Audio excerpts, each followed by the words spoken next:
Hello friends, welcome to GK study. तो आज की इस वीडियो में हम डिस्कस करने वाले हैं एचपी जेईआईटी के लिए रिवीजन क्लास को। ठीक है, अप्रोक्स आप मान के चलिए 20 डेज़ आपके रिमेनिंग रह गए हैं, 2-4 दिनों को तो क्या ही गिनना। तो 20 डेज़ में जितने भी इंपॉर्टेंट आप रिवीजन कर पाओ उसको कर लीजिएगा। तो आज की इस वीडियो में हम जो है वो पॉलिटी के क्वेश्चन, उसके साथ साथ हम जो है वो एचपी जीके के क्वेश्चन, मतलब 60+ क्वेश्चन, ठीक है, पॉलिटी के इंपॉर्टेंट क्वेश्चन, और साथ साथ जो है वो कंप्यूटर में जो वर्ड है, ठीक है, उसके कुछ इंपॉर्टेंट क्वेश्चन जो है वो यहाँ पर डिस्कस करेंगे। 140 क्वेश्चन आपके जो है वो कंप्यूटर के पूछे जाते हैं। उसके अलावा भी आपके रिमेनिंग क्वेश्चन एचपी जीके से, इंडियन जीके से जो है वो पूछे जाएंगे, तो उनको भी रिवाइज करना जो है वो ज़रूरी है। बट मेन फोकस आपने जो है वो अपना कंप्यूटर पर रखना है और उसके अलावा भी सेक्शन कवर करने हैं। तो जेईआईटी जो हमारा कोर्स है उसमें भी हम जो है वो एचपी जीके की पीडीएफ्स डाली हैं, उसको एक बार ज़रूर रिवाइज़ कर लीजिएगा। बहुत ज़्यादा आपके जो है वो काम आएगी अगर आप उसको रिवाइज़ करोगे। और जिन्होंने अभी तक ज्वाइन नहीं किया है, अभी भी टाइम है आपके पास, आप रिवीजन के लिए जो है वो ज्वाइन कर सकते हो जीके स्टडी ऐप पर जाकर। ठीक है, तो कूपन कोड यूज़ कर लीजिएगा जेईआईटी 2022, जिससे आपको अच्छा खासा डिस्काउंट जो है वो मिल जाएगा। तो चलिए बात करते हैं सबसे पहले क्वेश्चन के बारे में। सबसे पहला क्वेश्चन है यहाँ पर पॉलिटी से रिलेटेड कि भारत में पहली बार संविधान सभा के चुनाव जो है वो कब हुए थे। ठीक है, यानी कि जो फर्स्ट कॉन्स्टिट्यूशनल असेंबली इलेक्शन थे इंडिया में वो कब हुए थे। तो इसका जो सही आंसर है वो है आपका 1946। ये चीज़ याद रखिएगा। हम डायरेक्टली क्वेश्चन को डिस्कस करेंगे, डिटेल में जिसकी ज़रूरत होगी उसको मैं आपको डिस्कस कर लूँगा, और जिसकी नहीं होगी वो आपको यहाँ पर नहीं बताया जाएगा। बाकी आप खुद से जो है वो चेकआउट कर सकते हैं। मैक्सिमम क्वेश्चन कौन से हैं जो कि प्रीवियस ईयर में आपसे पूछे गए हैं, ठीक है, ताकि आपकी प्रीवियस ईयर के क्वेश्चन जो है वो कवर हो जाए। अगला है the constitution of India adopted many institutional details and procedure from which of the following act. निम्नलिखित में से किस एक अधिनियम द्वारा भारत के संविधान में कई संस्थागत विवरणों और प्रक्रियाओं को लिया गया था। यानी कि जो आपका मेनली जो कॉन्स्टिट्यूशन है उसका ज़्यादातर पार्ट जो है वो इनमें से किस में से लिया गया है। ठीक है, गवर्नमेंट ऑफ इंडिया एक्ट 1935 में से, इंडियन रजिस्ट्रेशन एक्ट 1930 में से, इंडियन कंपनीज एक्ट 1930 में से, या फिर इंडियन पार्टनरशिप एक्ट 1932 में से। तो इसका जो सही आंसर है वो है आपका पहला, गवर्नमेंट ऑफ इंडिया एक्ट 1935, यानी कि भारत सरकार अधिनियम 1935। डायरेक्टली जो है वो आपको याद रखना है। अगले क्वेश्चन की बात करते हैं।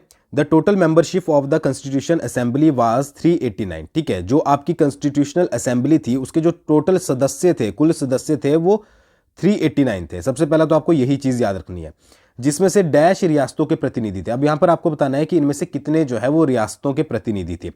89 थे, 93 थे, 208 थे, या 392 थे। तो इसका जो सही आंसर है वो है आपका है 93। ठीक है, टोटल कितने थे? 389, और जो आपकी देशी रियासतें थी उसमें से वो थी आपकी 93। नेक्स्ट है आपका संविधान सभा का उपाध्यक्ष किसे निर्वाचित किया गया था। ठीक है, डिप्यूटी चेयरमैन के बारे में यहां पर पूछा गया है। यहां पर देखिए 3 क्वेश्चन यहां से जनरली बन जाते हैं। एक तो आपका अस्थाई, जो आपका अस्थाई अध्यक्ष बने थे वो कौन थे। ठीक है, परमानेंट आपके अध्यक्ष कौन बने थे, और यहां पर पूछा गया है यहां पर उपाध्यक्ष आपके जो है वो कौन बने थे। 4 आपके पास ऑप्शन दिए गए हैं। तो इसका जो सही आंसर है वो है आपका हरीश चंद्र मुखर्जी। ठीक है, जो उपाध्यक्ष थे वो आपके हरीश चंद्र मुखर्जी थे। सच्चिदानंद सिन्हा जो थे वो अस्थाई अध्यक्ष बने थे। ठीक है, यानी कि नॉन परमानेंट बोल लीजिए आप एक तरीके से। और जो राजेंद्र प्रसाद थे वो आपके परमानेंट थे। तो ये 3 चीजें जो है वो आपको इंपॉर्टेंट याद रखनी है। ठीक है जी, ये भी कवर हो गया। आगे बढ़ते हैं। भारत का मूल संविधान जो है वो कहां पर प्रकाशित किया गया था, यानी कि जो ओरिजिनल कॉन्स्टिट्यूशन था वो कहां पर पब्लिश किया गया था। साथ साथ आपको आंसर देना है। तो इसका जो सही आंसर है वो है आपका देहरादून। जो आपका मूल संविधान था वो देहरादून में प्रकाशित किया गया था। नेक्स्ट है constitution day of India is on. ठीक है, कब जो है वो मनाया जाता है? तो 26 नवंबर 1949, मतलब इस दिन जो है वो किया गया था। डायरेक्टली क्वेश्चन है जो कि इजी आपको पता लग जाएंगे अच्छे से। तो यहां पर आपको बताना है कि कौन सा कथन सही है। ठीक है, जो भी यहां पर 2 स्टेटमेंट्स दी गई है इनमें से कौन सी जो है वो सही है। सबसे पहले supreme court at Calcutta was established by the regulating act 1773 1773, और लेमिस्टर was the first chief justice of the court.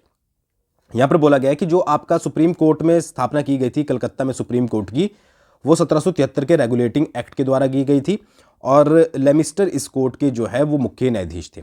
तो इसका जो सही आंसर है वो है आपका ओनली ए। ठीक है, पहला स्टेटमेंट जो है वो सही है, क्योंकि जो कलकत्ता में जो आपका रेगुलेटिंग एक्ट आया था उसके तहत जो है वो कलकत्ता में आपकी सुप्रीम कोर्ट की स्थापना की गई थी। तो ये भी याद रखिएगा, रेगुलेटिंग एक्ट आपका 1773 में आया था, बट लेमिस्टर जो थे वो आपके सुप्रीम कोर्ट के न्यायाधीश थे नहीं थे, इसके थे सर एलिजा इम्पे। ठीक है, तो ये चीज याद रखिएगा। मतलब ऑप्शन ए जो है वो इसका सही है। नेक्स्ट की बात करते हैं। India is a republic, it means Bharat एक गणतंत्र है, इसका क्या मतलब है? ठीक है, इसके मतलब क्या बनता है कि अगर भारत एक गणतंत्र है? तो इसका जो सही आंसर है वो है आपका कि head of the state in India is elected. जो आपका भारत का राष्ट्र अध्यक्ष है वो क्या होता है? वो आपका निर्वाचित होता है। तो डायरेक्टली आपको क्वेश्चन याद रखना है। नेक्स्ट है the procedure for the amendment of the constitution is given in which part of constitution. जो संविधान में संशोधन की प्रक्रिया है वो किस भाग में दी गई है, ये आपको बताना है। इसको तो आप स्टार कर लीजिएगा, इंपॉर्टेंट है, प्रीवियस में बहुत सारे एग्जाम्स में पूछा गया है। तो इसका जो सही आंसर है वो है आपका पार्ट 20। ठीक है, जो संविधान में संशोधन होता है वो दी गई है आपकी भाग 20 में।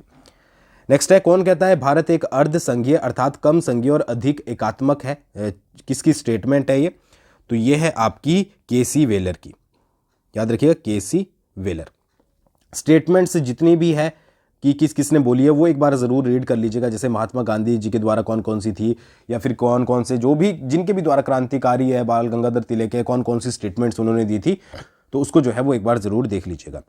नेक्स्ट है, निम्नलिखित में से कौन सा प्रावधान भारत को एक धर्मनिरपेक्ष राज्य वर्णित करता है? Which among the following describe India as a secular state? तो इसका जो सही आंसर है वो है आपका प्रस्तावना। ठीक है, याद रखिएगा।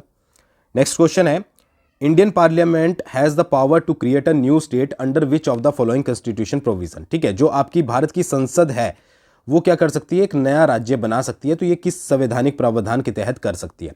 कई बार क्वेश्चन अपोजिट भी हो जाता है। क्या पूछ लिया जाता है कि भाई जो एक नया जो अगर आपको स्टेट बनाना है तो वो कार्य मतलब वो शक्ति किस में निहित है? तो उसका आंसर होगा आपका संसद। ठीक है, बट यहाँ पर पूछा गया कि किस अनुच्छेद के तहत ये कर सकती है? तो इसका जो सही आंसर है वो है आपका अनुच्छेद 3। ठीक है, आर्टिकल 3 के तहत जो है वो संसद आपका कोई एक नया राज्य बना सकती है। तो आर्टिकल्स की भी हमने जो है वो पूरी PDF अपलोड की है आपकी किसमें, JOIT के कोर्स में। तो वो एक बार आप जो है वो ज़रूर चेकआउट कर लीजिएगा। और ये आपकी जो PDF है, इस वीडियो की PDF आपको जो है वो टेलीग्राम चैनल पर मिल जाएगी। तो टेलीग्राम पर आप जो है वो डिस्क्रिप्शन में लिंक दिया गया है, उसको ज़रूर जो है वो चेकआउट कर लीजिएगा। नेक्स्ट है, after independence in which year were the Indian state recognised on the linguistic basis? स्वतंत्रता के बाद भारतीय राज्यों को भाषीय आधार पर किस वर्ष जो है वो पुनर्गठित किया गया था? तो ये किया गया था आपका, पूछा गया है कि कौन से समय में किया गया था, तो मतलब कि कौन से ईयर में किया गया था? तो 1956 में जो है वो किया गया था। अब कमेंट करके बताइएगा कि कौन सा पहला भाषीय आधार पर जो है वो पहला स्टेट जो है वो कौन सा बना था, ये आपको कमेंट करके बताना है। तो 1956 जो है वो याद रखिएगा। अगले क्वेश्चन की बात करते हैं। अगला क्वेश्चन है, which among the following articles of constitution of India abolishes the untouchability? भारतीय संविधान के अंतर्गत निम्नलिखित में से कौन सा अनुच्छेद अस्पृश्यता को समाप्त करता है? क्वेश्चन बहुत ज़्यादा इंपॉर्टेंट है क्योंकि मैक्सिमम बार पिछले एग्जाम्स में पूछा गया है। तो इसका जो सही आंसर है वो है आर्टिकल 17। ठीक है, तो ये याद रखिएगा डायरेक्टली अनटचेबिलिटी से यानी कि अस्पृश्यता से जो रिलेटेड आर्टिकल वो है आपका आर्टिकल 17। ठीक है जी। नेक्स्ट है, अगला भी इंपॉर्टेंट ही है, which of the following is not a fundamental right? इनमें से कौन सा जो है वो एक मौलिक अधिकार नहीं है? तो संपत्ति का अधिकार जो है वो आपका मौलिक अधिकार नहीं है। समानता का, स्वतंत्रता का और धार्मिक स्वतंत्रता का अधिकार जो है वो आपका मौलिक अधिकार है, प्रॉपर्टी का नहीं है। पहले था बट बाद में रिमूव कर दिया गया था। आगे क्वेश्चन देखेंगे किस आर्टिकल्स मतलब किस अमेंडमेंट के तहत जो है वो रिमूव किया गया था। नेक्स्ट आपका भारतीय संविधान में मौलिक अधिकारों का वर्णन है, यानी कि कौन से अनुच्छेद से लेकर कौन से अनुच्छेद तक, यानी कि कौन से आर्टिकल से कौन से आर्टिकल तक? तो आर्टिकल 12 से लेकर 35 तक। ठीक है, याद रखिएगा 12 से लेकर 35 तक सभी आर्टिकल्स आपको पता होने चाहिए। आर्टिकल्स से क्वेश्चन जरूर पूछा जाएगा अगर पॉलिटी से क्वेश्चन पूछा जाता है। ठीक है, बाकी एक चीज़ याद रखिएगा, जो आपके प्रेसिडेंट होंगे इनकी PDF भी मैं बहुत जल्दी कल तक या शाम तक जो है वो आपके कोर्स में डाल दूंगा। प्रेसिडेंट हो गए, गवर्नर हो गया, ठीक है, CM हो गया, ठीक है, लोकसभा, राज्यसभा, ये सारे जो है वो एक बार ज़रूर रीड कर लीजिएगा। इनके नोट्स बनाकर आपको जो है वो कोर्स में मिल जाएंगे, तो एक बार ज़रूर एग्जाम से पहले रीड मार के जाइएगा। नेक्स्ट है, which constitution amendment act remove the right of property from the fundamental right? जो आपका संपत्ति का अधिकार था, ठीक है, उसको किस अधिनियम द्वारा जो है वो मौलिक अधिकार से हटा दिया गया था? 4 आपके पास ऑप्शन दिए गए हैं।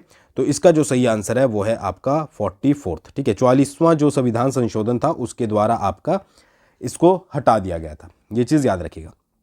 नेक्स्ट है, in which article the fundamental rights to freedom of speech and expression is provided in the constitution of India. भारतीय संविधान के किस अनुच्छेद में वाक और अभिव्यक्ति की स्वतंत्रता का मौलिक अधिकार जो है वो प्रदान किया जाता है।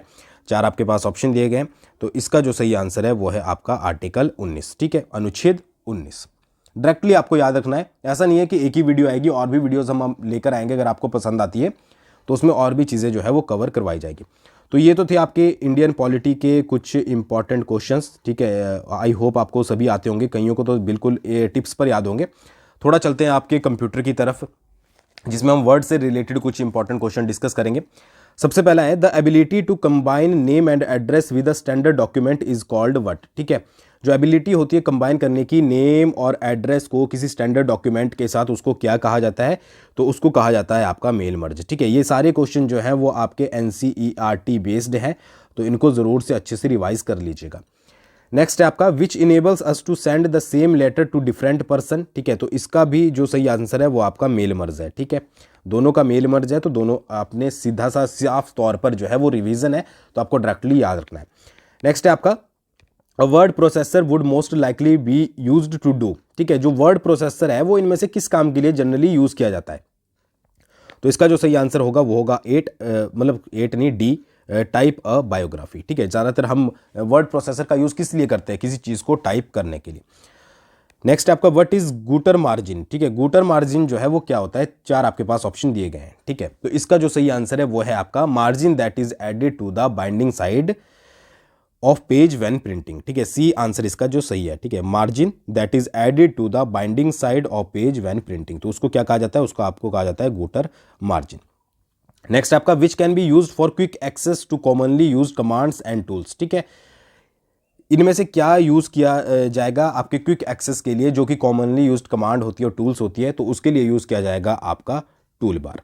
ये क्वेश्चन बड़े सिंपल टाइप के होते हैं, बट जब एग्जाम आता है तो इसमें जो है वो कंफ्यूजन क्रिएट हो जाती है। इसलिए ये रिवीजन क्लासेस शुरू की गई है, ताकि आप जो है वो रिवाइज कर पाओ। आप जो भी अपनी तैयारी कर रहे हो वो अलग बात है, बट इसको आप जो है वो अच्छे से रिवाइज कर पाओगे। नेक्स्ट है what is the default left margin in word 2003 document. यहाँ पर 2003 का पूछा गया कि 2003 जो आपका डॉक्यूमेंट है उसमें लेफ्ट मार्जिन कितना होता है, तो वो होता है आपका 1.25, ठीक है। देखिए जो 2003 था उसमें लेफ्ट और राइट जो मार्जिन होता था वो 1.25, ठीक है, और जो टॉप और बॉटम होता था वो होता था 1, ये याद रखिएगा। बट 2007 और उसके बाद सारे जो मार्जिन होते हैं वो आपके 1 होते हैं, ठीक है, 1 इंच, ठीक है, ये चीज़ याद रखिएगा। तो ये 2003 का पूछा गया था, ये मैंने आपको बता दिया है। अगले क्वेश्चन की बात करते हैं। If you need to change the typeface of a document which menu will you choose, ठीक है। अगर आपको डॉक्यूमेंट का टाइप फेस चेंज करना है, कौन सा मेन्यू आप चूज करोगे, तो फॉर्मेट मेन्यू जो है वो आप चूज करोगे, याद रखिएगा। नेक्स्ट है which of the following is not a font style, इनमें से कौन सा फॉन्ट स्टाइल नहीं है, तो ये तो आपको पता ही होगा। बोल्ड भी आपका फॉन्ट स्टाइल है, इटैलिक भी है, रेगुलर भी है, तो सुपर स्क्रिप्ट जो है वो नहीं है, तो आंसर होगा आपका D, ठीक है जी। नेक्स्ट है what is the maximum font size you can apply for any character, आप किसी भी कैरेक्टर पर क्या मैक्सिमम फॉन्ट साइज जो है वो यूज कर सकते हो, तो इसका जो सही आंसर है वो है आपका 1638, ठीक है। B इसका जो है वो सही आंसर है। अब देखिए जो आपका ड्रॉप डाउन होता है उसमें कितना दिया होता है, उसमें दिया होता है आपका मैक्सिमम 72। जैसे ड्रॉप डाउन आपने देखा होगा, जब आप ऊपर की तरफ क्लिक करते हो साइज़ के लिए, तो बिल्कुल एक लिस्ट सी नीचे आ जाती है जिसमें नंबर दिए होते हैं, तो उसमें मैक्सिमम होता है आपका 72 दिया हुआ, 8 से शुरू। बट यहाँ पर कितने तक कर सकते हो आप, 1638 तक कर सकते हो। बट अगर आपसे ड्रॉप डाउन का पूछा जाएगा तो 72 उसमें मैक्सिमम होता है, ये चीज़ याद रखिएगा। नेक्स्ट है to auto fit the width of the column, आप उसके लिए क्या करोगे, ठीक है। तो आप करोगे यहां पर double click the right border of column, ठीक है, double click the right border of column, तो ये राइट बॉर्डर याद रखिएगा, डबल क्लिक उस पर करोगे। नेक्स्ट की बात करते हैं, the key F12 opens, F12 से आप क्या ओपन करोगे, तो इससे होता है आपका open dialog box. B answer जो है वो सही है। नेक्स्ट है Ctrl+I, ईजी है, Ctrl+I इटैलिक के लिए यूज होता है, फर्स्ट ही इसका जो है वो सही है। जो आपका Ctrl+B होता है, तो ये तो आपको पता ही होता है, बोल्ड के लिए जो है वो यूज़ किया जाता है। तो शॉर्टकट कीज़ जो है वो अच्छे से कर लीजिएगा ताकि आपको दिक्कत ना पड़े। कोर्स वालों को तो पता ही है, पूरी डाल दी है, शॉर्टकट कीज़ अच्छे से रिवाइज कर लीजिएगा। बट अगर आपने कोर्स को परचेज नहीं किया है तो भी मैं आपको बोल रहा हूँ कि शॉर्टकट कीज़, ठीक है, किसने कब जो है वो खोज की थी, ये सारी चीज़ें जो है वो अच्छे से पढ़ लीजिएगा। Ctrl+S किस लिए यूज़ होता है, ठीक है। Ctrl+S यूज होता है आपका save document with the same name. Same name के साथ अगर आपको सेव करना है डॉक्यूमेंट को तो उसके लिए Ctrl+S जो है वो यूज होता है। नेक्स्ट है आपका, if you will displaying or printing your document on another computer, you will want to make sure and select the dash option under the save tab। तो कौन सा आप जो है वो ऑप्शन यूज करोगे, तो आप करोगे embed fonts। नेक्स्ट है Ctrl+J किस लिए यूज होता है, तो अलाइन जस्टिफाई, ठीक है, डायरेक्टली, ज़्यादा टाइम वेस्ट नहीं करेंगे, डायरेक्टली जो क्वेश्चन बन रहे हैं उनको पढ़ते चलेंगे। नेक्स्ट है page down key is use to, page down key किस लिए यूज की जाती है, तो move the cursor one screen down, ठीक है, वन स्क्रीन डाउन कर्सर को मूव करने के लिए आपकी यूज की जाती है। सी आंसर जो है वो इसका सही होगा। Ctrl+पेज अप किस लिए यूज किया जाता है, Ctrl+पेज अप आपका यूज किया जाता है वन पेज अप करने के लिए, ठीक है, यानी कि move the cursor one page up, पहला ऑप्शन जो है वो सही रहेगा, इनको अच्छे से रीड कर लीजिएगा। Ctrl+होम किस लिए यूज किया जाता है, Ctrl+होम आपका यूज किया जाता है पैराग्राफ जो है वो आपका, यानी कि जो भी आपका डॉक्यूमेंट है उसके बिगिनिंग में कर्सर को जो है वो मूव करने के लिए, ठीक है। यहां पर एक क्वेश्चन जो है वो स्किप हो गया 18, चलो अगले में कवर कर लेंगे। नेक्स्ट है Ctrl+एंड किस लिए यूज किया जाता है, Ctrl+एंड यूज किया जाता है आपका एंड ऑफ द डॉक्यूमेंट, यानी कि आपका जो कर्सर को जो है वो एंड डॉक्यूमेंट के एंड में मूव करने के लिए, एंड से याद रखिएगा, ठीक है जी, डॉक्यूमेंट के एंड में मूव करने के लिए। नेक्स्ट है which of the following is not essential component to perform a mail merge operation, इनमें से कौन सा जो है वो एसेंशियल कंपोनेंट नहीं है मेल मर्ज ऑपरेशन को परफॉर्म करने के लिए, तो इसका जो सही आंसर है वो है आपका वर्ड फील्ड। नेक्स्ट है when the language bar is dash it means that you do not see it on the screen but it will be displayed the next time you start your computer, तो इसका जो सही answer होगा वो होगा आपका hidden. When the language bar is hidden तो it means that you do not see it on the screen. Next है आपका question, auto correct was originally design to replace dash words as you type, ठीक है, auto correct किस लिए, ये तो आपको जनरल सा पता ही लग जाएगा, मिस स्पेल्ड जो वर्ड होते हैं उनको रिप्लेस करने के लिए, ठीक है जी। होम की यूजेस, होम कीज किस लिए यूज की जाती है, ठीक है, होम कीज आपको जनरल से ये क्वेश्चन याद रखना है कि किस तरीके से क्वेश्चन पूछने के तरीके जो है वो अलग अलग होते हैं।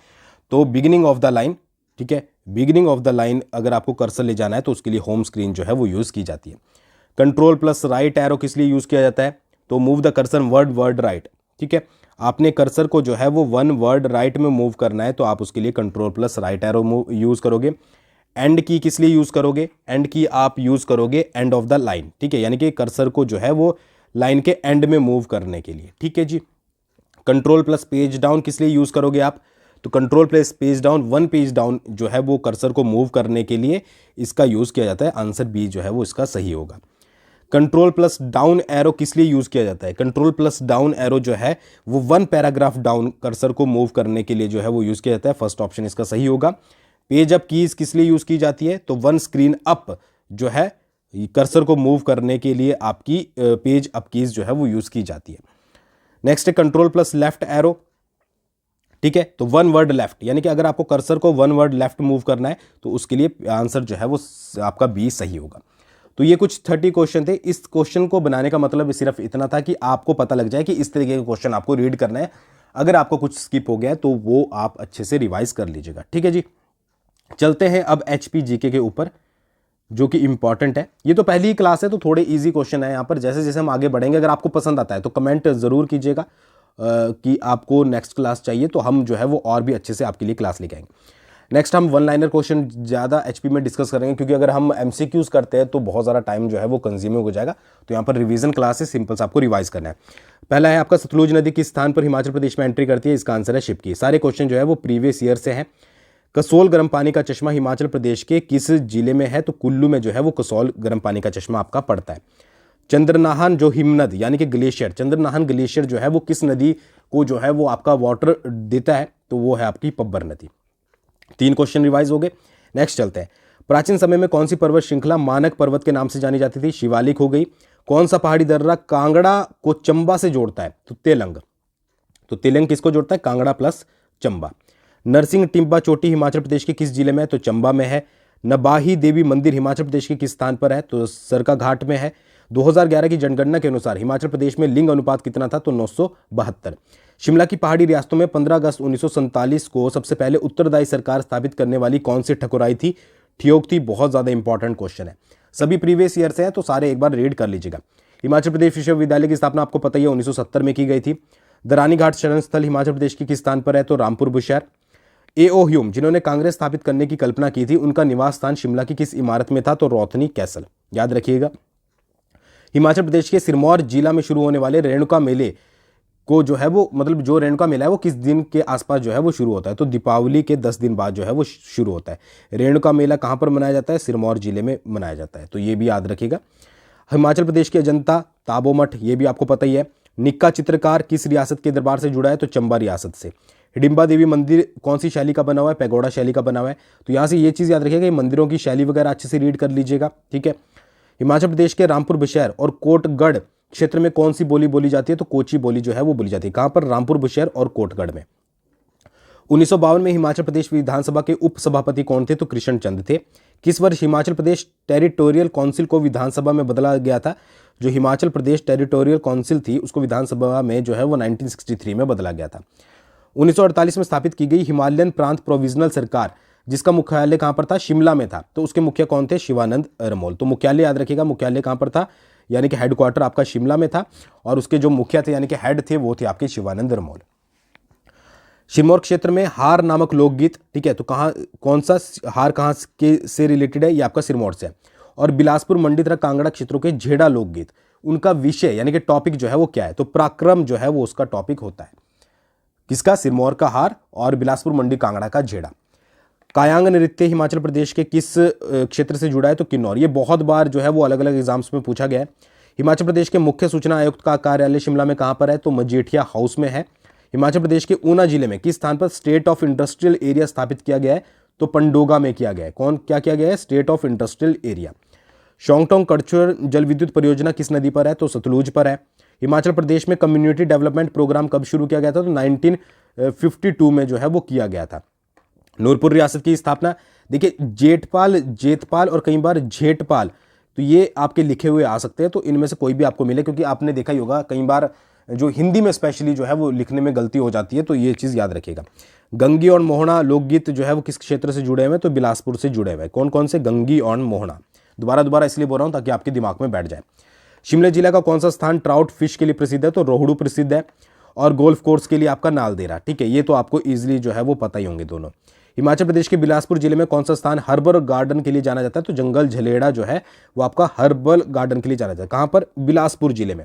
अच्छे से पढ़ लीजिएगा, रिवाइज कर लीजिएगा, ताकि अगर कोई क्वेश्चन बनता भी है इधर उधर से तो आप अंदाजा लगा पाए। हिमाचल प्रदेश ग्रामीण बैंक जो है वो किस बैंक द्वारा प्रायोजित किया गया है? तो पीएनबी, पंजाब नेशनल बैंक। हिमाचल प्रदेश के मंडी जिले में किस स्थान पर सीमेंट लगाने के लिए खनन हेतु पट्टा प्रदान किया गया था? तो अलसीड़ी। याद रखिएगा।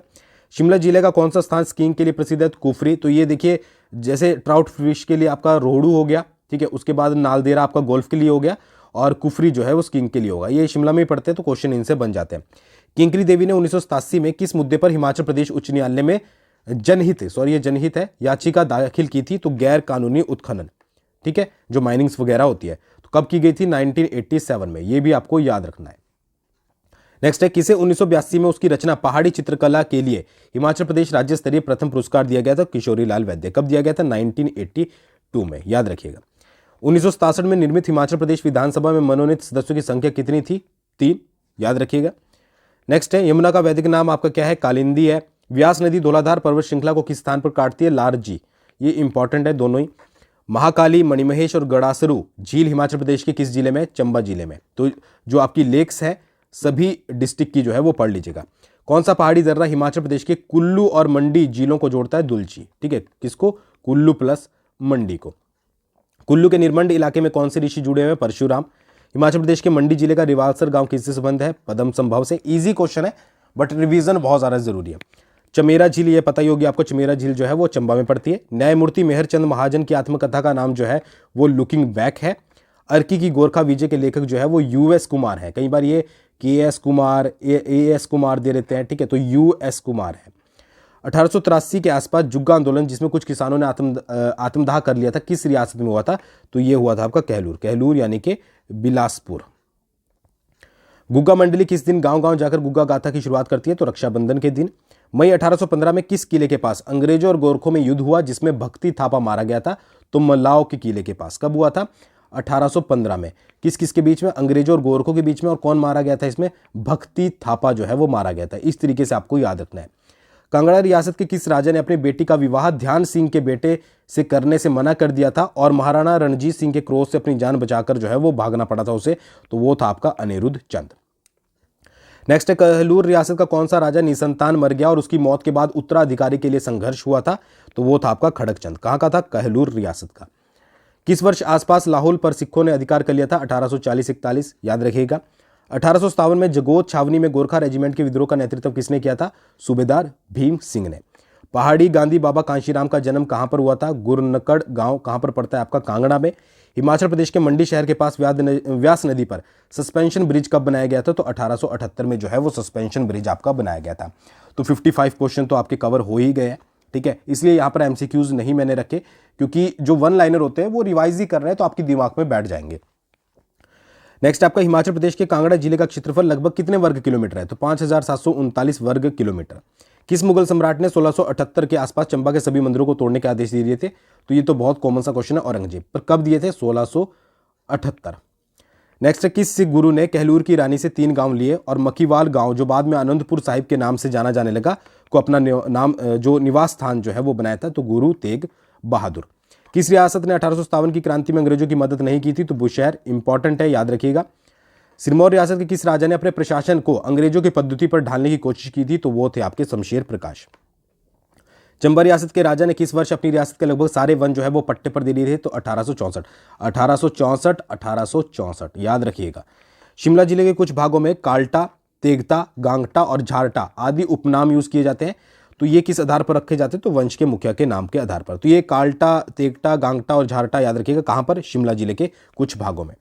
हिमाचल प्रदेश में सामाजिक वानिकी परियोजना कब शुरू हुई थी? 1980-81 के आसपास।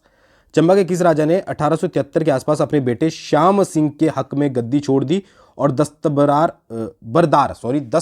हो गया, यानी कि दरबार से निकल गया? गोपाल सिंह। गोपाल सिंह ने गद्दी छोड़ी थी किसके लिए? श्याम सिंह के लिए। कब? 1873 में। याद रखिएगा। किसने छोड़ी, किसके लिए छोड़ी, कब छोड़ी? जब कांगड़ा रियासत के राजा हरिचंद को मरा हुआ मान लिया गया तो कौन उसकी जगह जो है वो गद्दी पर बैठा था? तो करमचंद। करमचंद जो है वो उसकी गद्दी पर बैठा था। ठीक है जी, याद रखिएगा। तो ये हो गए आपके एचपी जीके के क्वेश्चन। थोड़ा स्पीड में मैं इसलिए बोल रहा हूँ क्योंकि अब टाइम कम है, देखिए, और जितने ज़्यादा रिवीजन आप कर सके उतने कर लीजिए। अब थोड़ा सा हम दोबारा से जो है वो रिवाइज करते हैं, थोड़े कंप्यूटर के क्वेश्चन रिवाइज कर लेते हैं। देखिए कौन से क्वेश्चन। चिप जो कंप्यूटर्स में होती है, ठीक है, आपने सुना होगा, वैसे ही आपको आते होंगे, बट फिर भी हम रिवाइज कर लेते हैं। चिप्स जो कंप्यूटर की होती है वो किससे बनी होती है? वो बनी होती है आपकी सिलिकॉन से। ठीक है, ये याद रखिएगा, सिलिकॉन से बनी होती है। साथ साथ आप आंसर देते रहिएगा। जो चिप होती है कंप्यूटर में, 4th जनरेशन के जो कंप्यूटर होते हैं, ठीक है, उनमें जो है वो किस पे बेस्ड होते हैं? तो वो बेस्ड होते हैं आपके माइक्रो प्रोसेसर पर।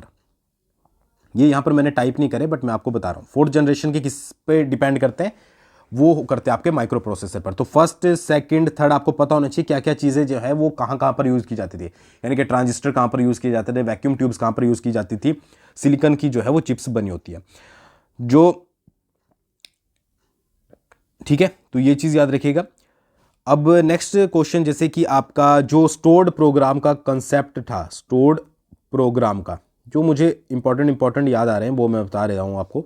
स्टोर्ड प्रोग्राम का जो कंसेप्ट था वो किसके द्वारा जो है वो डेवलप किया गया था? तो वो किया गया था आपका वॉन न्यूमैन के द्वारा। Von Neumann. कब? 1940s के आसपास। याद रखिएगा अगर आपसे पूछ लिया जाता है। 3rd जनरेशन कंप्यूटर किस पर बेस्ड है? तो आईसी पर बेस्ड होते हैं। 4th जनरेशन कंप्यूटर आपके माइक्रो प्रोसेसर पर बेस्ड होते हैं। ठीक है जी। यूएलएसआई की फुल फॉर्म ये तो आपको पता ही होगी, ठीक है, अल्ट्रा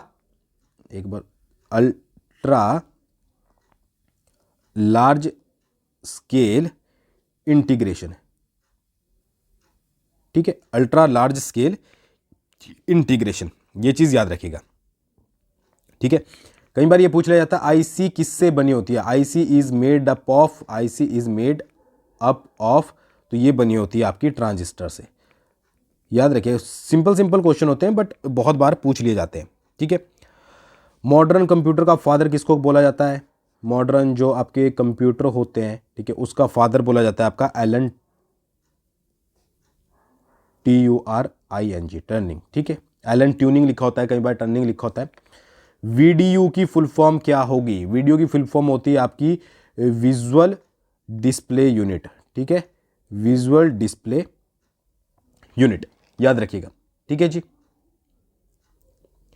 और एक क्वेश्चन ये भी बनता है कि which protocol is use to report error message, ठीक है।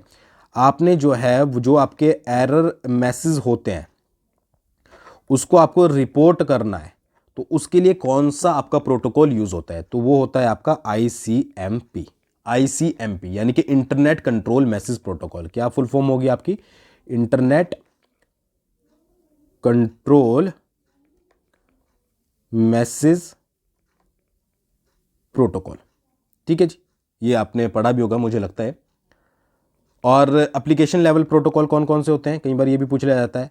एप्लीकेशन लेवल प्रोटोकॉल जो होते हैं वो कौन से होते हैं? आपके DNS होते हैं आपके, ठीक है जी।